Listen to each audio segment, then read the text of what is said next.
Namasté Yogis and lovers of wellness, and welcome back to the Yogi Blair YouTube channel. Today's video is going to be a nice Yin Yoga sequence, but before we get into that, I just want to be the first to welcome you here. If you are new to my channel, if you're stopping by for the first time, thank you so much for being here.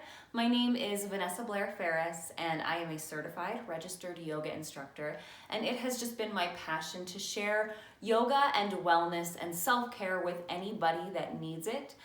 But it has also been a huge passion of mine to reach those that are trauma survivors and just showing people that have been through some of the worst things that you can reconnect with your body again, and you can sit in stillness, and you can become self-aware and learn how your mind is processing things and how you respond to things in order to become accustomed to living a life with PTSD or anything else. And it's been a huge passion of mine to really reach people and to spread this love and this just desire to help others with the entire world. So if you support that passion and that mission of mine, I hope you consider subscribing to my channel.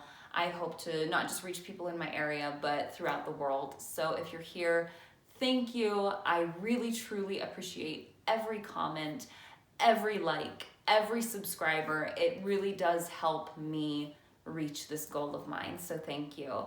And if you are on Instagram, go ahead and pop on over to my Instagram. It's at yogi.blair. And there I just post little things. I post my schedule, so if you're in my area, you can see where I'll be teaching that week and what time my classes are. And I post other little things too. Lots of pictures of my dog, which you saw in Monday's video. And just a lot of little stuff. Wednesdays, I post videos on Instagram. They're just little 15-minute clips. And those are Wellness Wednesday videos. It's just something that I've done in the last 7 days to help improve my wellness. And every Saturday, we do Skincare Saturday, where I talk about something going on with my very hypersensitive, rosacea-prone skin. So below, I will also link my email. Feel free to send me any requests for any videos, both here and on Instagram. I'd be happy to take any requests. Or if you want to share your story with me, if you are also a trauma survivor, I would love to hear your story.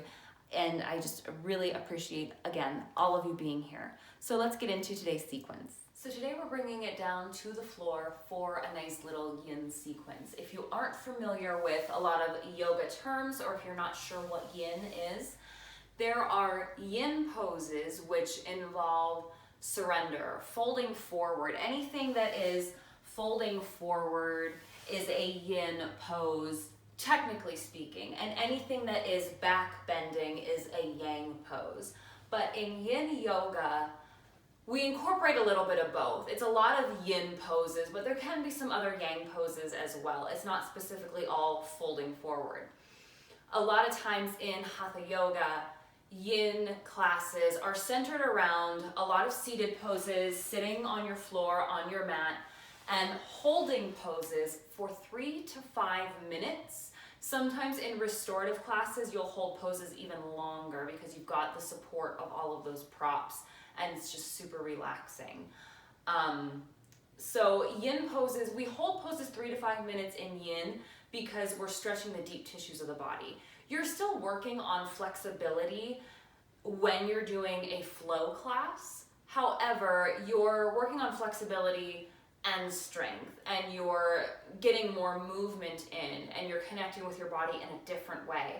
In yin yoga, when we take this time to sit down and to hold poses, you're really connecting with your body in a different way. You're learning how to practice mindfulness as well. By staying in a pose for so long, you can focus on your breath. You can really try to connect into physical sensation and become aware of your body, because for a lot of us, especially trauma survivors, we're not always connected to our bodies. We tend to detach because that's what we have had to do in order to survive.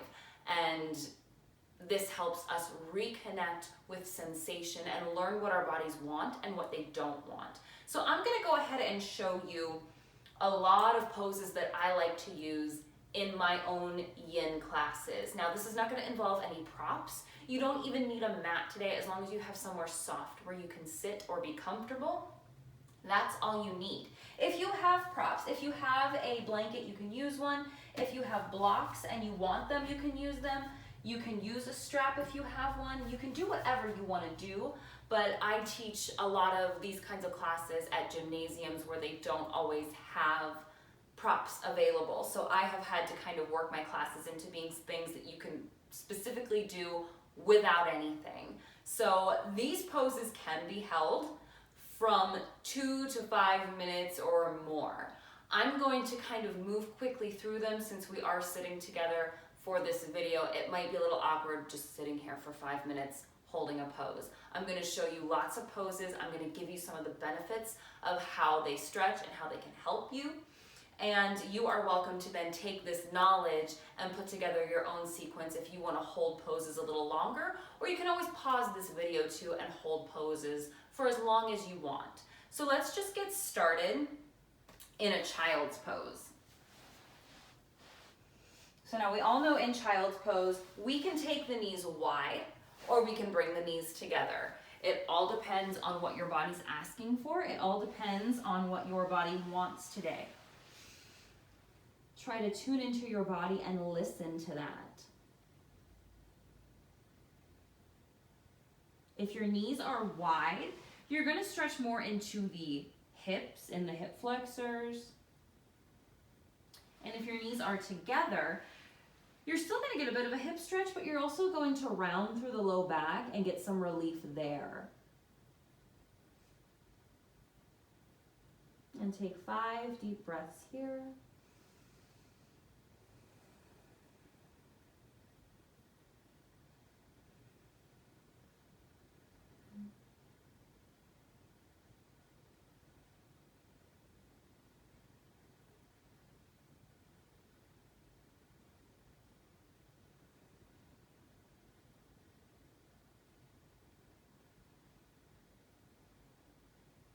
And after your 5th exhale, inhale to come up sitting back on the heels. If this is uncomfortable for you and you do have a block or a pillow or something, you can always bring a block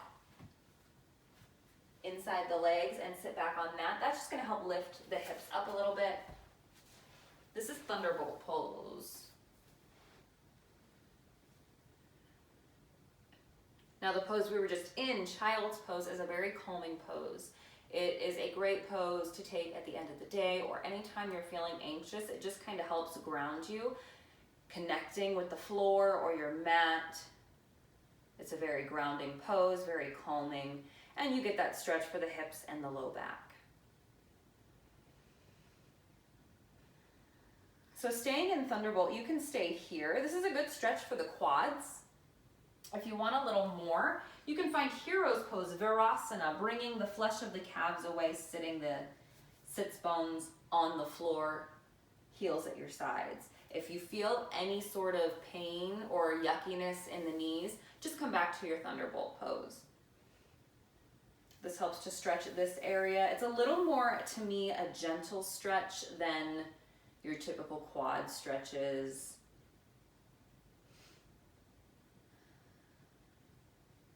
And just because we're sitting still, just because we're holding poses, does not mean that we can't use our breath control. You're free to use your Ujjayi breath to build focus if you'd like, that ocean breath.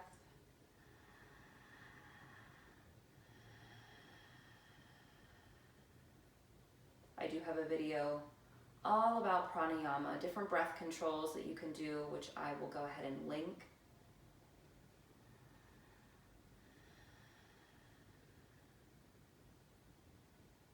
And it's okay if you skipped out on a centering video today.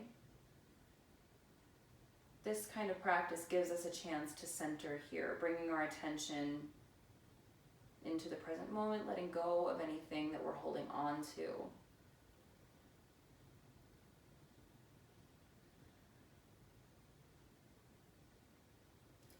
Bring your hands down in front of you on the floor. Lift the hips and just set the hips off to the side and swing the legs around. Send the legs long, finding staff pose. This is Dandasana. Sit up nice and tall. Flex through the feet and the legs. Roll the shoulders down the back, lift the heart nice and tall. Pull the belly button in and up. Take a big breath in and exhale to walk the hands forward, thinking of hinging at the hips here. So if we stay here, that's fine. If you can fold forward a little more, that's fine. We just want to think of keeping the spine long, keeping the heart lifted, leading with the belly button folding forward, not with the forehead. Hands can rest wherever they're comfortable. This is a great stretch for the hamstrings, the backs of the legs. The more you flex your feet, the more you're going to feel that stretch in the backs of the legs. So if you need a little less, try relaxing the toes and the feet.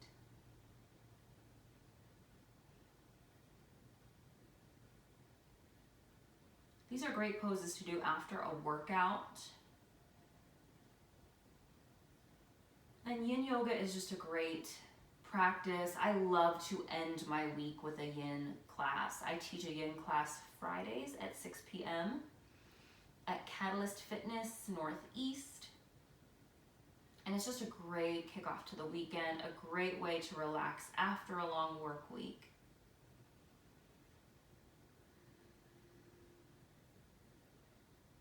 We really focus on tools for stress management, which I'd be happy to make some videos on for you guys if that's something that you want. More slow, gentle classes where we can talk about ways to really connect with the body and the mind and relax. Inhale to come up. Go ahead and find an easy seat, Sukhasana. Once again, stack the spine nice and tall and start to fold forward. You may want to stay on the palms. You may be able to come down to the forearms. Again, we just want to think of keeping the spine tall, keeping the neck long. Draw the shoulder blades back. And really come into the breath. Maybe close the eyes.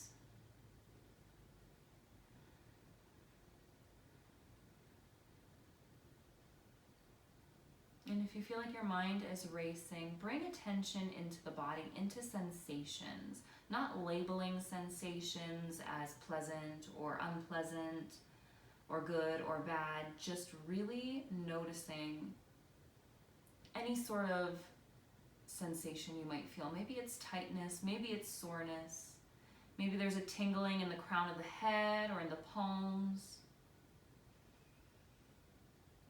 And stay with those sensations.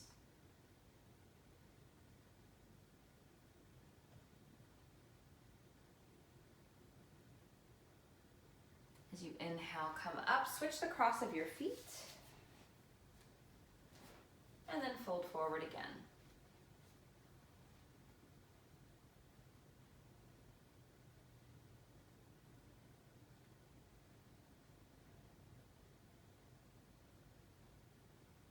Good hip stretch. You might even feel this in the low back a little bit.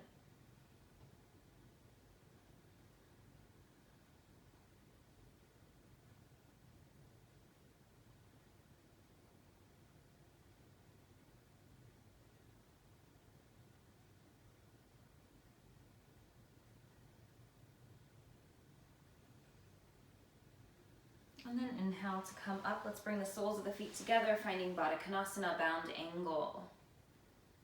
Heels can be as close to the body or as far away as you need them to be. Lift the heart, start to hinge forward, stop where you feel a stretch. The closer the heels are to the midline, the less you might be able to fold forward, and that is okay. This is a good stretch for the inner thighs. And the further away the heels are from the body, you'll even get a bit of a low back stretch here.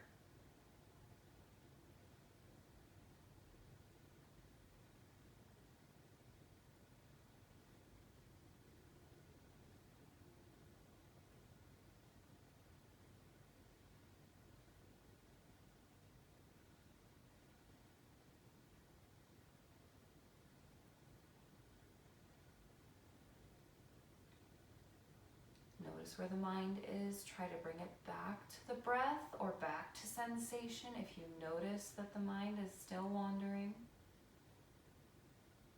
Bring yourself back without judgment, without frustration.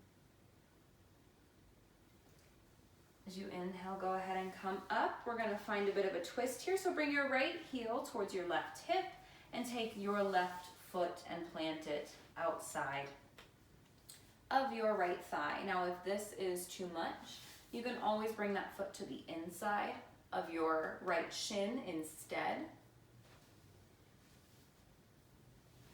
And if this is too much, you can always extend that right leg long as well. From here, we'll inhale to reach the arms up. Take your right elbow and bring it towards that left knee. Kickstand your left hand behind you, lift your heart, and turn your gaze over your left shoulder. If this is too much, you can always just hug your knee in, and you don't have to look over your left shoulder. If your neck is too tight, just bring your gaze straight ahead. Twists are great for the spine, great for the low back. The entire spine is affected by twists. And we'll inhale up through center, exhale for a little counter twist.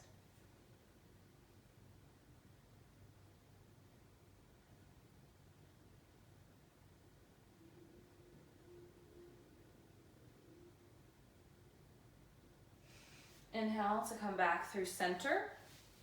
And let's take the shins and work towards stacking your shins one on top of the other. This is called fire log pose, and this can be a little intense. It is okay if one of your knees is raised. It is okay if this does not look like my pose. Everybody's poses look different. If you need to come out of this at any time, anytime we feel pinching or pain, we want to back off of a pose. So if you need to sort of bring your left foot down to the mat, you can. If you need to find an easy seat instead, you can. You might be comfortable here. You might be comfortable folding forward.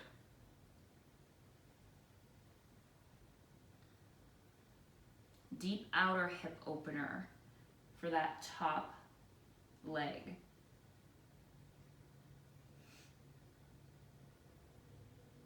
Stretching the IT band.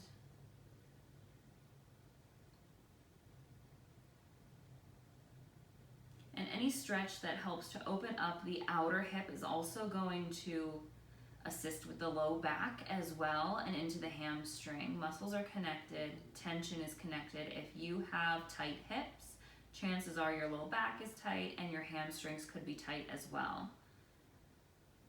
And when we stretch an area, we can help to soften the areas around that.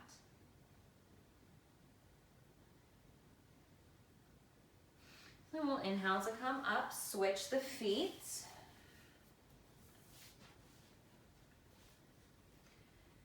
Take time to feel into this, feel sensation, notice what's here, notice what's different on this side before folding forward. We don't want to force things.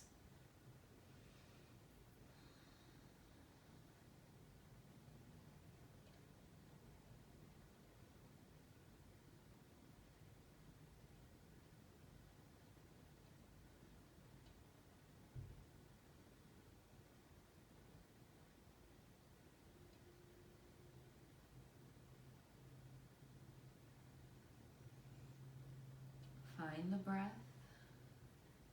Find sensation. And then inhale to come back up. We'll find our twist on the other side. Bring the left heel towards the right hip. Plant your right foot. For Ardha Matsyendrasana on the other side, inhale to reach the arms up. Right hand comes behind. Left elbow hooks or hugs the knee in.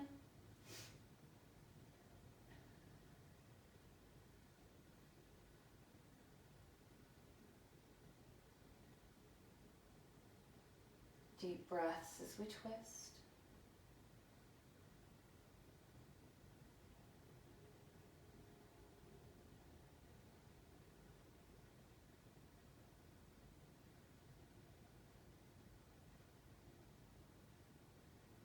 And then we'll inhale up through center. Exhale, counter twist.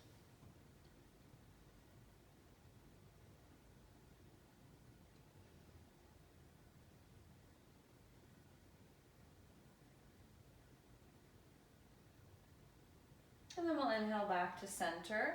And we'll take some shoulder stretches here. So let's find cow face.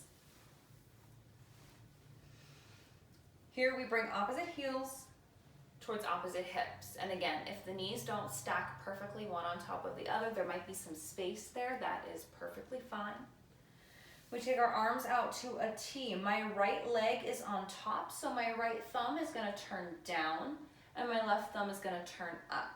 And then we're going to see if we can connect the hands behind the back. Keep the heart lifted.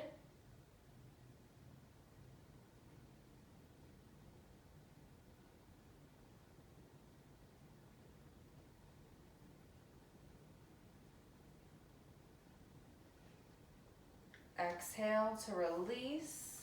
Plant the hands in front of you. Curl your toes, lift your hips, and walk your hands around to the left side until you cross your left leg on top of your right, and then set the hips back down. So now my opposite leg is on top. And then we bring the hands back out to a T. This time the left hand turns down, right hand turns up. Opening the shoulders here. This is a great shoulder opener. We're also stretching our hips by bringing the knees one on top of the other.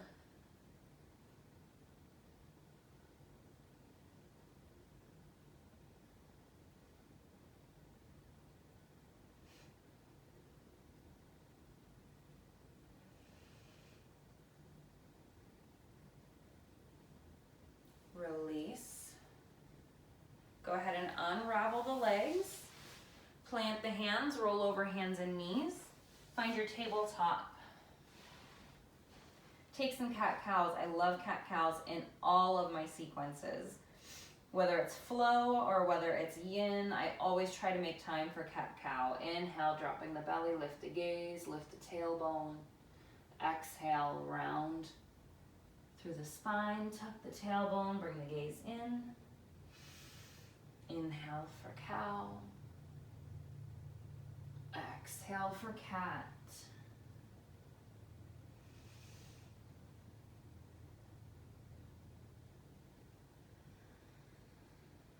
And then find a neutral spine. We'll thread the needle. Inhale the right arm up, ground into the left hand, thread the right hand underneath the left arm. And you can walk the left arm out, or you can wrap it around the low back, your choice. And you can stay here for 2 to 5 minutes, depending on how your shoulders feel. And then when you're done, you just want to make sure to do the other side.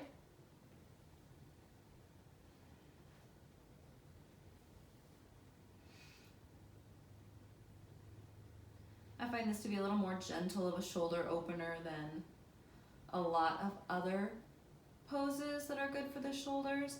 Another good one for the shoulders is puppy pose, which is just like our child's pose. So child's pose is here. Puppy pose, we lift the hips and we walk the hands out. This feels really good in the chest and in the shoulders.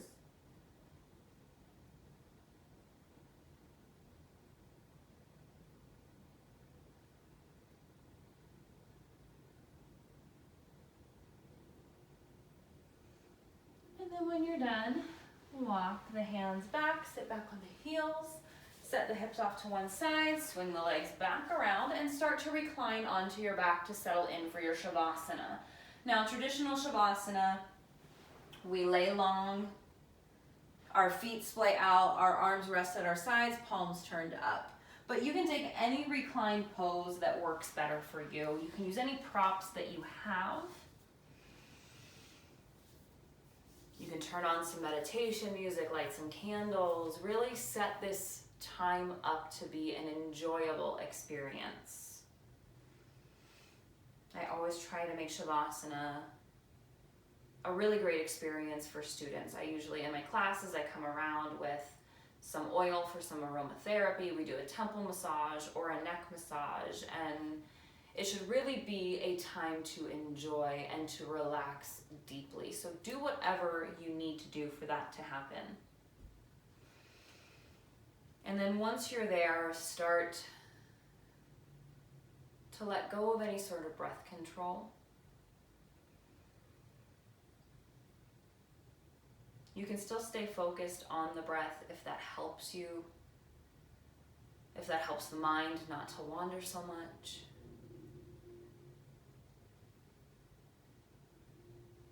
Shavasana is a form of meditation, but to me, it's always a little different than mindfulness. Mindfulness, we stay focused on the present moment. We're focusing on the breath. Maybe we're counting the breath. And with Shavasana, we want this sense of ease, this sense of letting go, still being aware, but also not aware. Dissolving into awareness, feeling that we are just a tiny speck of dust in this vast universe, but also that the universe is in each of us.